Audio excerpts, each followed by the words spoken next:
Quality Engines. Elestimulo.com presenta. En esta ocasión le damos la bienvenida al doctor Vicente Díaz. Él fue rector principal del Consejo Nacional Electoral. Es experto pues, en procesos electorales, sociólogo y también un agudo analista político del entorno actual de Venezuela. Muchas gracias, doctor Díaz. Bienvenido. Gracias, Omar, a ti, la oportunidad de conversar con los venezolanos en Venezuela y la comunidad en el exterior. En el exterior y en todas partes del mundo donde puedan estar ubicados. Es importante. Que cada vez hay más, lamentablemente. Lamentablemente es una diáspora que estamos viviendo, ¿no? Después podemos hablar inclusive de si es posible votar desde el exterior y cómo se hace y cómo están esas limitaciones.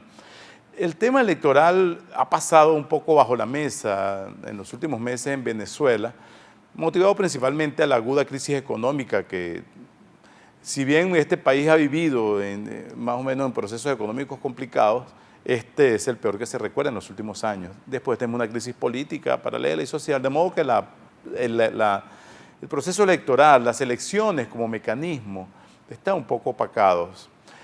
Estas elecciones legislativas de este año podrían ser una salida pacífica, democrática, constitucional para comenzar a superar los problemas de Venezuela. Sí, mira, apuntas exactamente a dónde es. ¿Por qué? Porque dices que el tema económico ha venido solapando los otros temas de la vida nacional. Sin embargo, el origen del problema económico venezolano es un problema político, porque obedece a una concepción de la política y de la sociedad que predomina en el gobierno.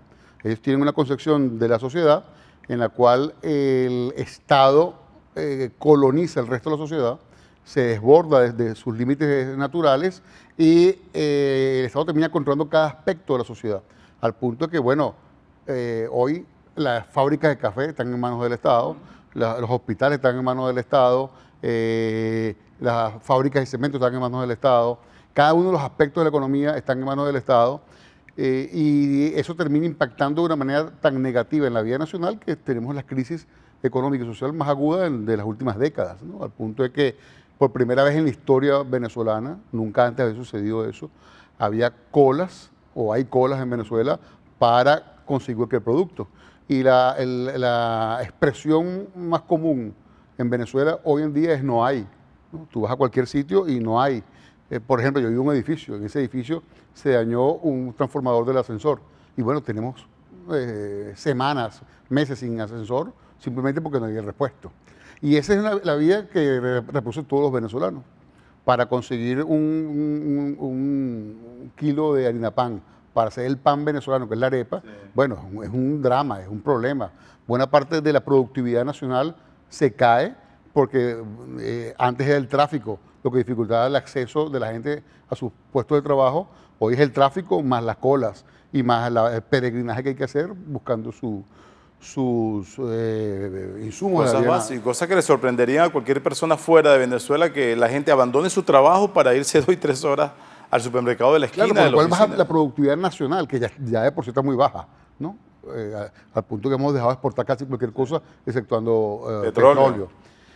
Pero entonces eso tiene un impacto dramático, nefasto en la vida de los venezolanos y es originado de un gobierno que está atrapado en 3 cosas. Está atrapado en una concepción marxista de la sociedad, que si uno revisa la historia, todas las sociedades que se han inspirado en el modelo marxista han terminado en una situación como la venezolana, de escasez, de conflicto, de baja productividad, de desempleo, de malestar social, y que ha dado paso a una restauración de procesos de libre competencia y de mercado.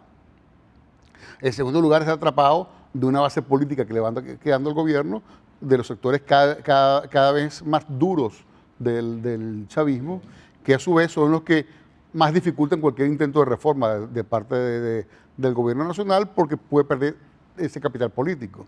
Y finalmente está atrapado del legado del presidente. Entonces, por ejemplo, en estos días se quejaba el presidente de la República sobre el tema de los horarios y la cantidad de luz y el consumo eléctrico. Y bueno, en Venezuela se cambió el uso horario para adaptarlo a lo que el presidente decidió. El presidente decidió que ese no convenía, que había que hacer otro, y entonces, bueno, ahora estamos pagando las consecuencias de eso. la productividad ha bajado en todos los niveles de Venezuela y eso tiene que ver con la desconfianza en el país y con el tema del expropiese, ¿no? Sin contar, por supuesto, el subsidio que hay tremendo al bolívar, al dólar. Entonces, el gobierno no puede cambiar esas políticas porque significaría traicionar la memoria de su comandante, de su fundador, del fundador de ese movimiento. Entonces, esa trampa ideológica y hereditaria que tiene el gobierno significa que ha profundizado en las políticas que ya venían generando problemas en Venezuela. Entonces, son las políticas públicas del gobierno las que han generado estos problemas que tenemos ahora. Y esas políticas públicas se agravan porque en Venezuela el contrabalance que tiene que haber de los poderes es muy limitado, al punto de que la Asamblea Nacional, bueno, se desdice de sí misma y renuncia a su capacidad legislativa para entregársela al presidente de la República, porque el presidente de la República legisle en nombre de la Asamblea Nacional. Con esta ley de poderes especiales. Con la ley de poderes especiales que llevamos para la segunda en menos de 2 años de gobierno.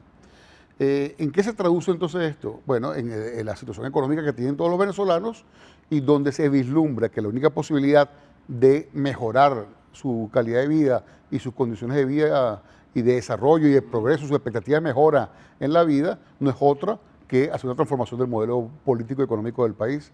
Y eso pasa, entre otras cosas, por ir dando las batallas que se van presentando.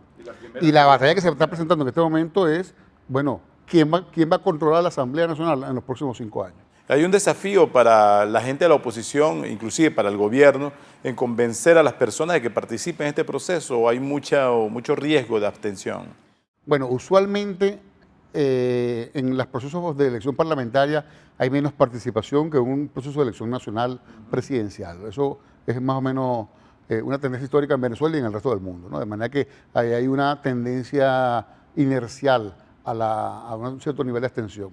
Sin embargo, en Venezuela se han logrado niveles de participación muy altos en elecciones parlamentarias luego de aquel desastre del 2005 donde bueno, la oposición se negó a participar en esa elección, hubo un boicot a la elección, se decidió no participar y la Asamblea fue electa con los votos de un solo partido que terminó copando el 100% de los curules parlamentarios y por supuesto a partir de ahí decidió por mano libre, sin ningún contrapeso, quiénes eran los integrantes del resto de los poderes públicos. Designó al Tribunal Supremo de Justicia, a la Fiscalía, a la Contraloría, al Poder Ciudadano, a la Asamblea, al Tribunal Supremo de Justicia, con lo cual se pervirtió todo este tema del balance de los poderes que es propio de la vida republicana. Un grave error de la oposición. Un serio error, un grave error, además, histórico, con consecuencias que todavía estamos pagando. Pero bueno, es un error sobre el cual ya aprendió el país y la oposición, y eso se ha derivado en una participación masiva en los procesos electorales que ha culminado en un incremento del balance del poder en Venezuela. Ahora hay una oportunidad histórica de tomar control de la Asamblea Nacional. Ya en el 2010, hace 5 años, la oposición ganó esa elección con una razón de 52 votos a 48, que no se tradujeron de manera proporcional en los curules de la Asamblea porque hubo modificaciones en la ley electoral en el 2009 que significaron la eliminación del sistema de representación proporcional en términos prácticos. Y ese fue un sistema mayoritario que generó esta correlación de fuerza con también el añadido y el agregado de unas modificaciones en las circunscripciones electorales.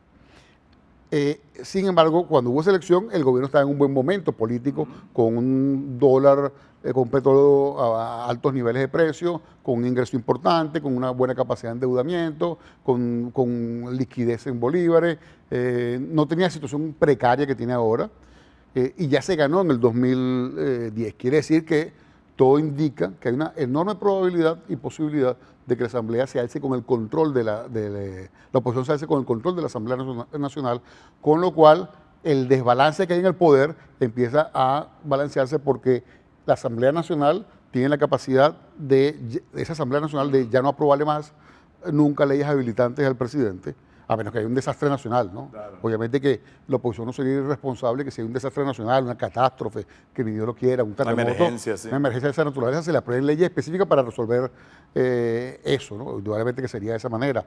Pero de resto, a capricho, para sus manipulaciones políticas, ya no habría el respaldo en la Asamblea.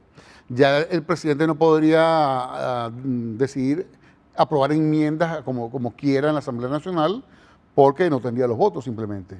Entonces, por ejemplo, si intentaran ahora hacer una cosa como la que hicieron en el 2009, que es aprobar una enmienda de la Constitución para poder reelegirse permanentemente hasta la eternidad, eso ya no podría hacerse, porque la Asamblea Nacional lo impediría.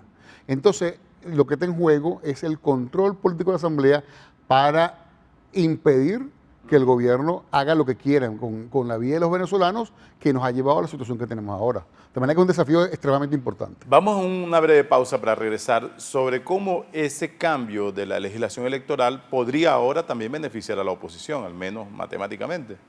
Estamos conversando con Vicente Díaz, sociólogo, ex rector del Consejo Nacional Electoral, experto en procesos electorales.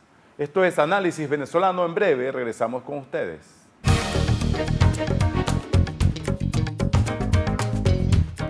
Quality Engines AutoSale. Si no tienes Social Security ni crédito, nosotros lo resolvemos. Ven con la licencia americana o de tu país y de aquí te vas manejando. Te aprobamos el financiamiento del vehículo que tanto te hace falta. En Quality Engines tenemos muchos modelos para escoger. Nos adaptamos a tu estilo. Nuestra dirección 361 Northwest 36th Street, Miami. www.quality-engines.com. Quality Engines Auto Sales. La nueva manera de hacer tus compras. Deja que todo llegue a tus manos.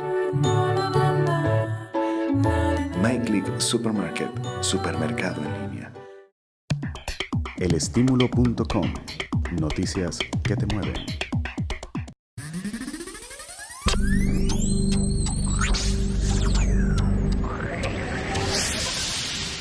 Muy pronto, Tronic Solutions, vanguardia tecnológica al mayor y al detalle.